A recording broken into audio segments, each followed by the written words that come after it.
mysterious traveler.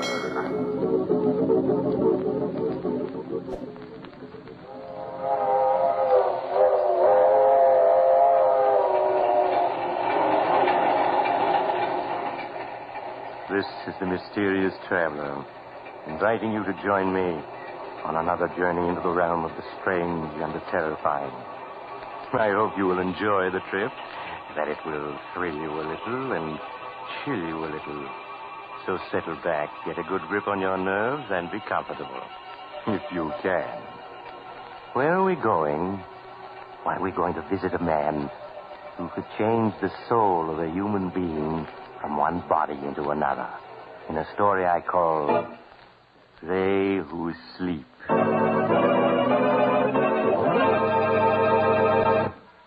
My story begins late one foggy night in a dingy little room in the slum section of a great city. The occupant of the room, a small man, white-haired, his cheeks hollow from hunger, has just admitted a visitor whom he does not know and whom he is trying to send away. An expensively dressed young woman with a heavy veil hiding her face. But, my child, it cannot be me to whom you wish to speak. You have made some mistake. I haven't made any mistake. I've been hunting for you for days. I spent a good deal of money tracing you here. But I do not understand. Why should you wish to find me, Alexander Thomas, a penniless old man You did not always use the name Alexander Thomas. Once you called yourself Chadwin the Great, hypnotist beyond compare. Chadwin the Great? Yes. I once used that name. But Chadwin the Great no longer exists. I am only Alexander Thomas now. Listen to me, Chadwin. We've met before. 10 years ago, you gave a performance at the Bijou Theater. There are so many Bijou theaters. You asked for volunteers to be hypnotized. I came up on the stage. I and my sister Rose. You hypnotized her easily, but you could not hypnotize me. There were so many, I cannot remember. No, but you can remember this newspaper clipping. That old story from the newspapers? Where did you get it? It says that you, Chadwin the Great, once performed the experiment of exchanging two men's souls. By the use of secret drugs and your great powers of hypnotism, you transferred one man's soul into another man's body. You cannot believe all the newspapers say. But you did this before witnesses. And one of the two men died. You went to prison for 5 years for manslaughter. Why do you come here to remind an old man of his tragedies? Go, please. Leave me alone. No, Chadwin. For years I've kept this clipping, for years. Never knowing what impulse made me tear it out and save it. Until last week I found it again. And then I knew. You speak not like a woman, but like a soul possessed by devils. Perhaps I am. So you can transfer souls from one body to another? No, I cannot. How much would you charge to do it again? Do not ask that of me. I am old. I have been in prison. How much, Chadwin? Could you put my soul into another's body for $10,000? $10,000? Yes. Then you could live like a man again, not like a starving animal in this hovel. Once before I tampered with the eternal laws, I paid the penalty. And so did one of those I experimented upon. But which one, Chadwin? The which weaker one. He died.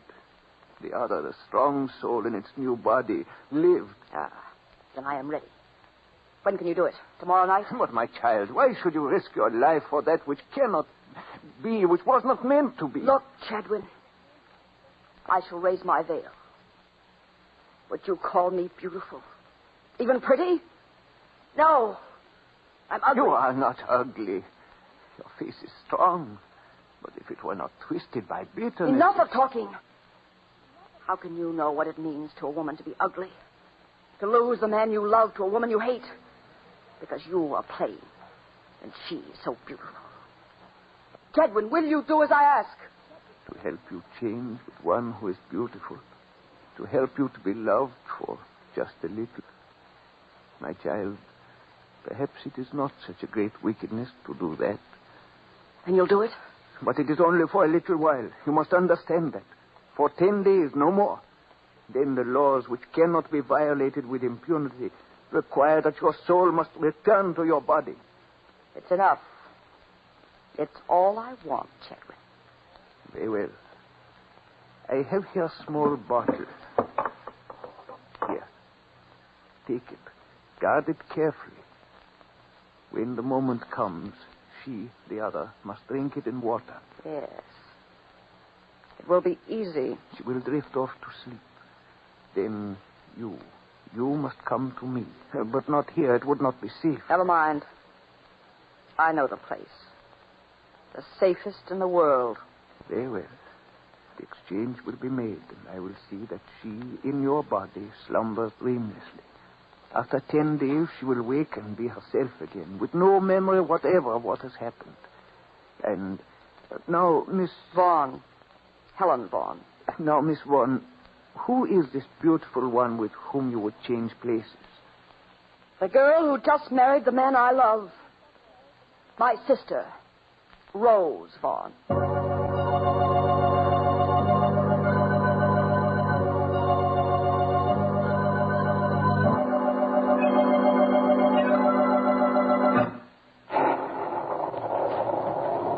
Good morning, Bessie. Good morning, Miss Helen. Where's Miss Rose? She's gone downstairs yet? Mrs. Tabor, you must learn to say now, Miss Helen. Mrs. Tabor, then. She's in her room, Miss Helen. Is Mr. Tabor with her? Yes, he is. All right, Bessie, thank you. Helen, is that you? We thought we heard your voice. Come on in. Leonard's just leaving for the office. Good morning, Helen. How's the best sister-in-law I ever had? Hello, Rose. Leonard. Darling, what's the matter? I know. Did you hear what time this young lady got in last night? It must have been quite a party. Leonard, I hope you aren't keeping tabs on Helen. No, but I did hear the clock strike 3 just as her door closed. Well, me for the office. First, a goodbye kiss. Oh, gosh. I sure picked myself a beautiful wife. Oh, run along, you silly. Bye, Helen. Got a sisterly kiss for me? Leonard, don't put your arms around me, please. Well, there's sisterly affection for you. You'd think she hated me. Oh, run along, Leonard. They probably need you downtown to polish off a big deal. Yeah, they probably do at that. Okay, I'm on the way. Bye, you two. Bye, darling. Well, Helen, you are in a mood this morning. I just think you two carry this lovey-dovey business to a ridiculous extreme. Helen, it's as if you disliked seeing Leonard kiss me. You don't have to be constantly kissing him in front of other people, do you? Helen, oh, my dear, I didn't realize. Didn't realize what? Didn't realize it. Oh, Helen, darling, believe me, someday the man will come along who'll mean just as much to you as Leonard does to me. You'll find him. I'll help you find him. Listen, I'll give some parties and invite a lot of you. Stop it, Rose. Let go of me. Don't go gushing over me, you idiot. Helen, how can you be so cruel? Oh, stop sniveling like that. I'm sorry, Helen, but you're always so sharp when anybody tries to be nice to you. And you're always so nice to everybody, so soft, so sweet. Oh, I'm sorry, Rose. I always forget how the least quarrel upsets you. Well, here. Drink this, Rose. There's a sedative in it. Something quite harmless. It'll soothe your nerves. Oh, all right. Oh, nasty stuff. Now lie down in your bed. That's it. Just a few moments now, and you'll be drifting off to slumberland, my beautiful sister. Oh, it is quick, isn't it? Feel drowsy already. You do? And you must give in to the feeling, you hear? Don't fight it. I feel so queer. As though I were on a boat. A little boat. Rose? Can you hear me? Yes. Yes, Helen, I hear you. You seem such a long ways away. Such a long way. Rose, you're to come to me when I call you. Do you hear? You're to sleep for a while. Then when I call, no matter where I am, you're to come to me. Yes, I'll come to you. I'll... She's asleep. Chadwin's drug is working. The rain! Come. Well, let it rain.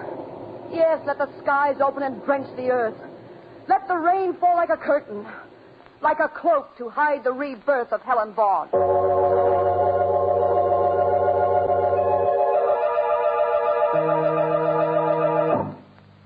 Leaving her sister Rose in a slumber so deep it was almost death-like, Helen Vaughn hurried to her room.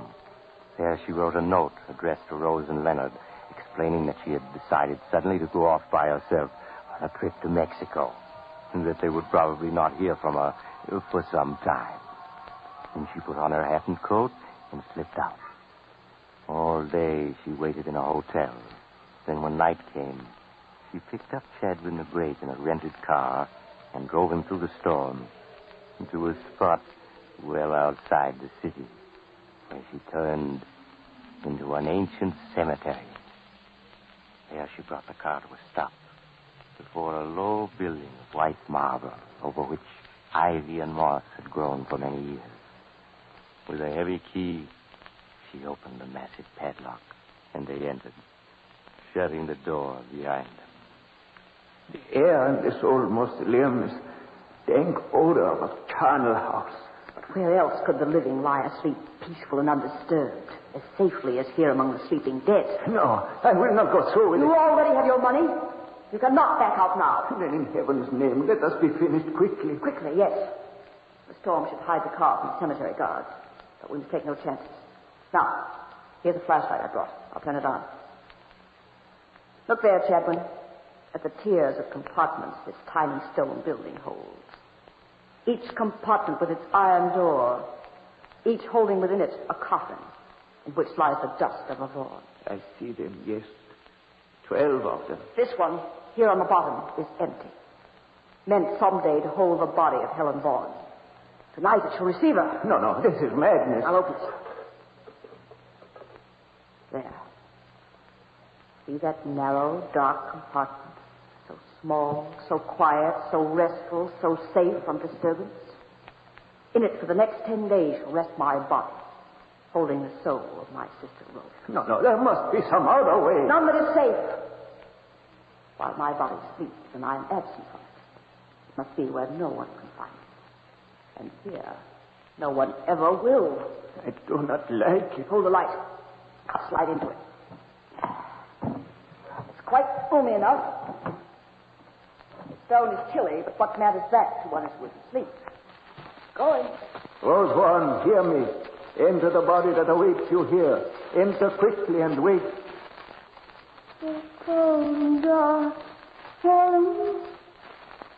There is nothing to fear.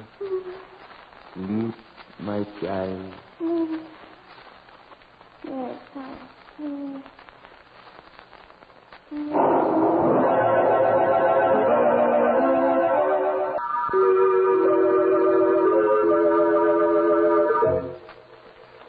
Quickly, Chadwin closed and latched the iron door of the compartment, slipped from the mausoleum, snapped the padlock on the huge door again, and was gone.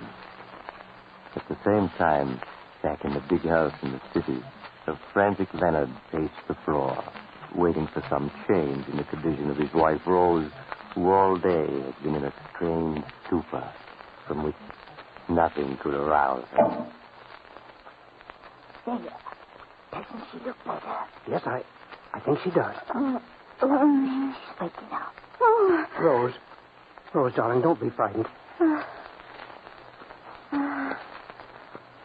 Why, Leonard. Yes, of course it's me. Who did you think it was going to be? I don't know. I was startled.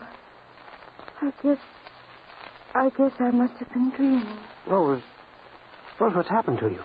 Why, your voice sounds just like Helen's. Really, Leonard? That's odd. Perhaps I'm catching a cold. No. Now you sound like yourself again. But for a moment, I'd have sworn it was Helen speaking.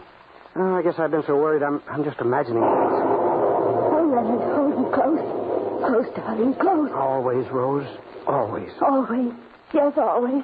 She'll never have you back. Never. What are you saying, Rose? I was just thinking of how much I love you. So much that I'll never let anything take you away from me. Never.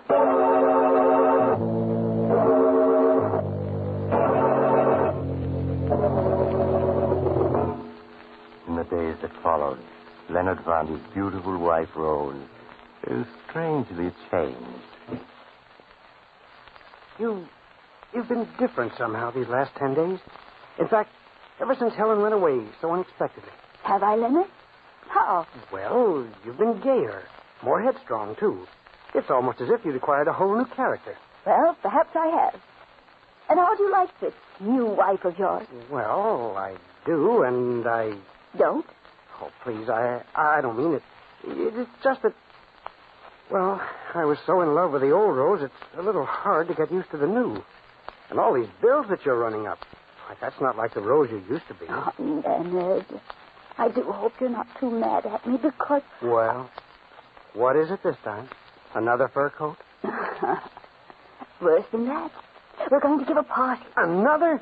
Why, that's 3 in 10 days. Rose, I forbid it. You can't, Leonard, because I've invited everybody already. Rose, it's so unlike you.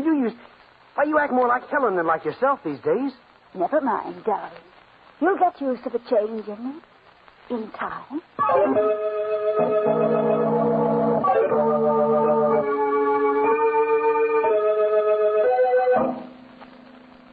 Ignoring her husband's displeasure, Rose, or should I say, Helen, went ahead with her plans for a party that night.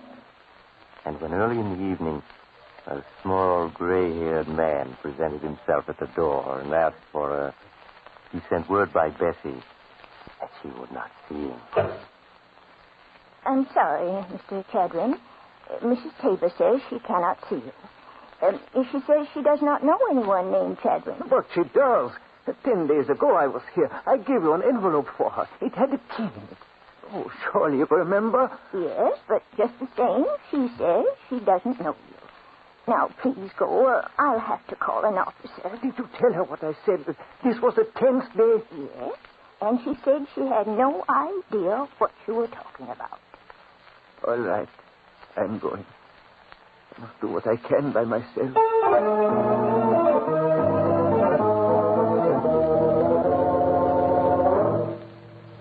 And while the gay party went on, miles away in the old cemetery, Chadwin the Great worked frantically with a hammer and chisel to force the padlock on the door of the mausoleum in which, unknown to the world, a sleeping girl lay hidden. Look, got to get it open. She won't let me into our house. Won't even talk to me. Won't let me warn her. She won't. What is that? Dog's coming this way. There he is. Somebody trying to break into the Vaughan mausoleum. The guards. I must run for it. Look out, he's getting away. Hey, you brave brother. You little somebody. They missed me. Got to get back to town. I must warn her. She's got to know.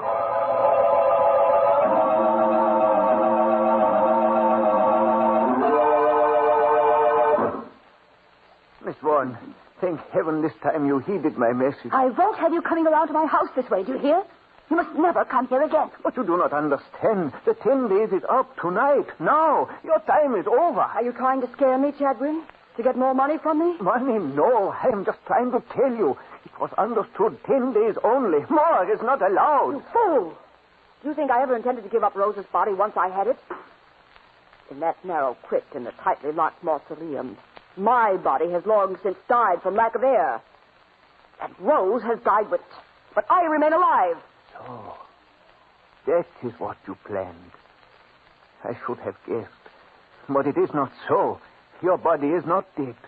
It is in a sleep so deep that it scarcely breathes. It needs no food, no water. But sometime tonight the dog will wear off, and your sister Rose will claim her body again, while you, Helen Vaughan, will wake to find yourself locked within a burial crypt. No. No, it's not true. It is true. And you will not be asleep. You will be awake, needing air, and there will be no air. You're just trying to frighten me. Tonight I tried to open the tomb to save you. I was driven away by guards with dogs. But what can I do? Only if we can reach the tomb in time to open it can you be saved. And we must go now. I'll get the key. And we must hurry. Hurry!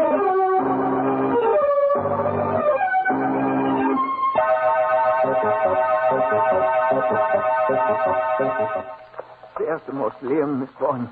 Pray heaven the guards are not waiting. They won't be. We fooled them by leaving the car outside and walking up this back path. Now hurry, Chet.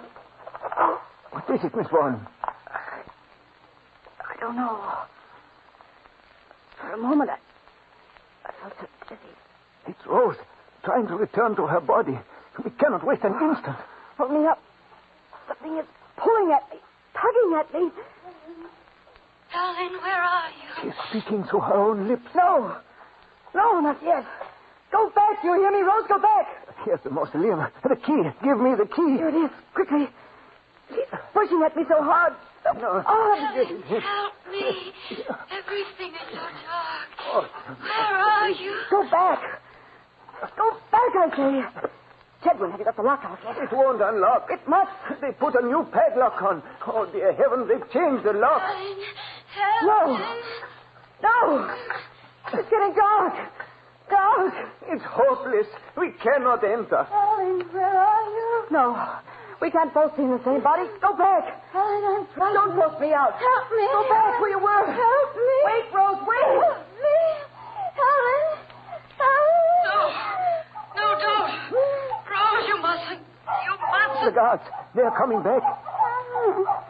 Where am I? What's happened to me? Sleep, child. Sleep a little longer and wake without memories. Please. Yes. For her will I can do nothing now. And the guards, they must not catch me. They must not. There he is. We got him this time. Holy cats. It's a girl. It's Mrs. Taylor. Asleep on the steps of her own family mausoleum. Say, we got to get her out of here. Help me lift her out. Hey, wait. Did you hear something then? Like somebody calling a long ways off? Listen.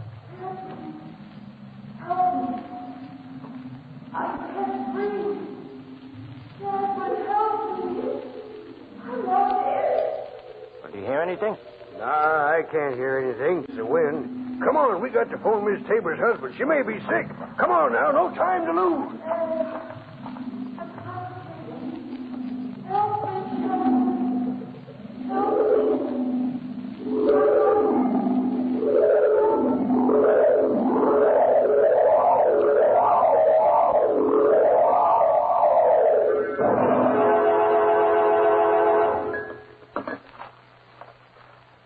Rose, do you remember anything about a man named Chadwin?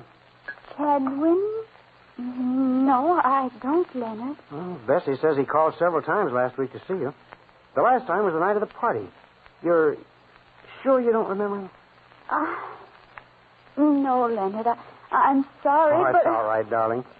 I just thought maybe you might have begun to remember some of the things that happened during those 10 days when you, well, weren't yourself. It's so strange.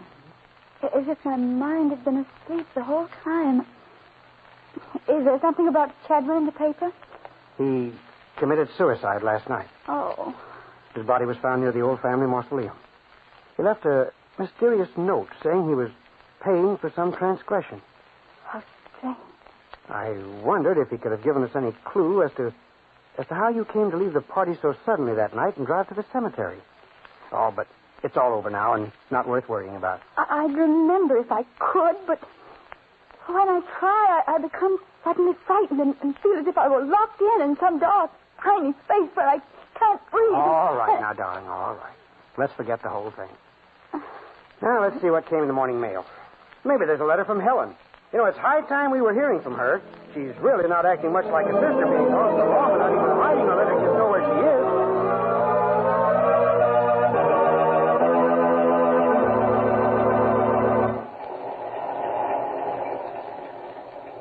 This is the mysterious traveler again.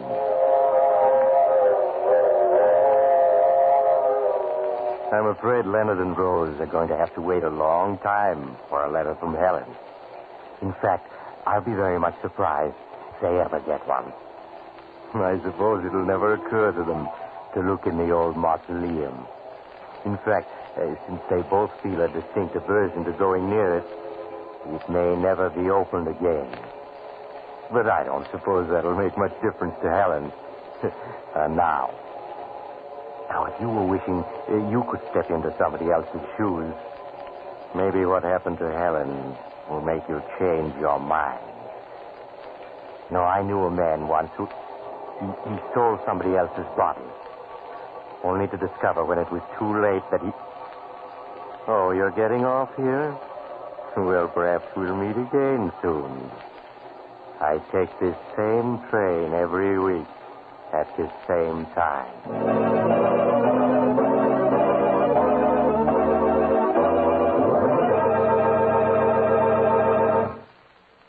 You have just heard Chapter 55 of The Mysterious Traveler, a series of dramas of the strange and terrifying. In tonight's story, They Who Sleep, Philip Clark played Chadwin, Gertrude Warner played Helen, and Helen Clare played Rose. The Mysterious Traveler is written by Bob Arthur and David Cogan. Original music is played by Henry Silverne, and the entire production is under the direction of Jock McGregor.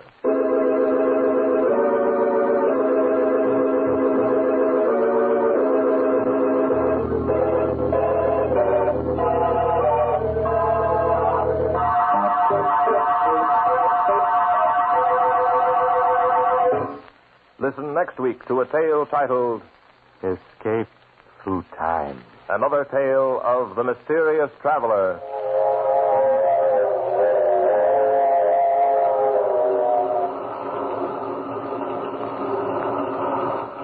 The Mysterious Traveler is presented by WOR Mutual from the WOR studios in New York.